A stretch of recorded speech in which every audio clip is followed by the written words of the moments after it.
Indigenous girls and women start to go missing from the reservation.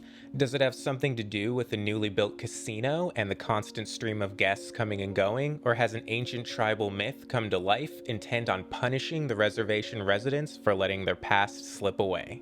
Sisters of the Lost Nation was written by Nick Medina, who is a member of the Tunica Biloxi tribe of Louisiana.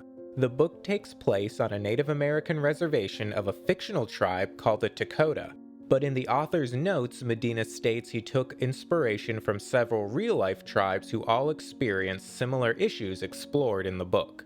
Before I go any further, I do want to mention that this book does have some content warnings. The themes covered in this book involve addiction, physical and sexual abuse, as well as human trafficking, some of which does involve minors. All, if not most of it, happens off the page, but these ideas are implied and dealt with throughout the story. The book opens up by introducing us to our protagonist and point of view character, Anna.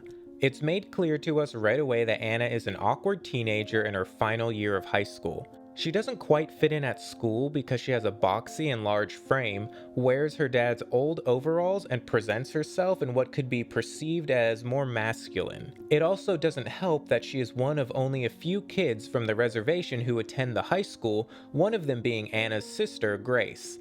Unlike Anna, Grace desperately wants to fit in with the kids at school and goes out of her way to try to become popular, even if it means demeaning herself or her sister.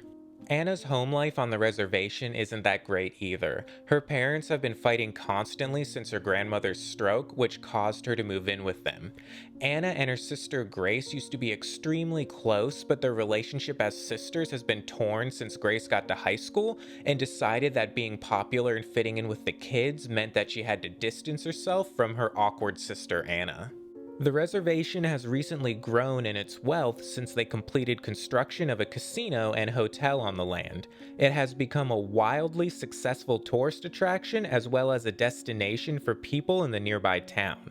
Anna gets a job as a housekeeper in the hotel and starts to notice strange things happening on the top floor, which is the VIP floor.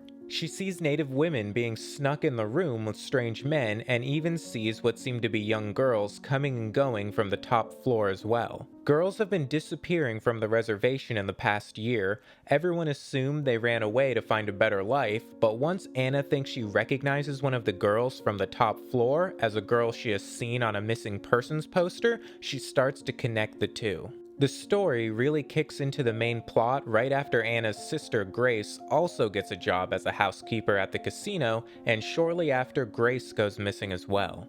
Anna knows in her gut that the casino has something to do with her missing sister and the other missing girls, and she has to do everything in her power to solve this mystery. That's all I'll say about the plot and basic setup so I don't accidentally give too much away. This book is more of a mystery and suspense with some horror elements thrown in. While Anna is searching the casino and reservation for clues about the missing girls, she does have this paranoid feeling she's being stalked by a creature from an old tribal myth that has scared her ever since she was a little girl, so that adds a nice sprinkle of supernatural to the entire story.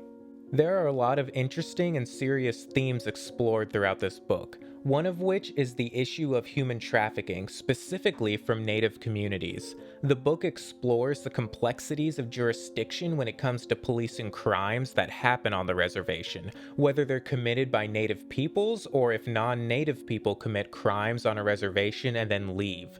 There are no clear paths to cooperation, and that confusion coupled with indifference and racism make it difficult to police crimes on reservations. I was also reminded of the book The Only Good Indians by Stephen Graham Jones in regards to the idea of wanting to integrate and participate in the Western world, but at the same time trying not to forget or turn your back on the traditions and history of your culture.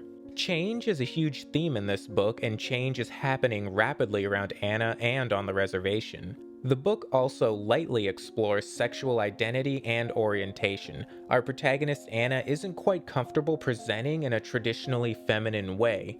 The way this idea is presented and brought up throughout the story felt very natural, and I really loved the way it unfolded. Overall, I really enjoyed this book. It's not scary in the traditional horror way, but it has an extremely compelling and suspenseful mystery. The main character, Anna, is wonderfully written, and I was rooting for her the entire time.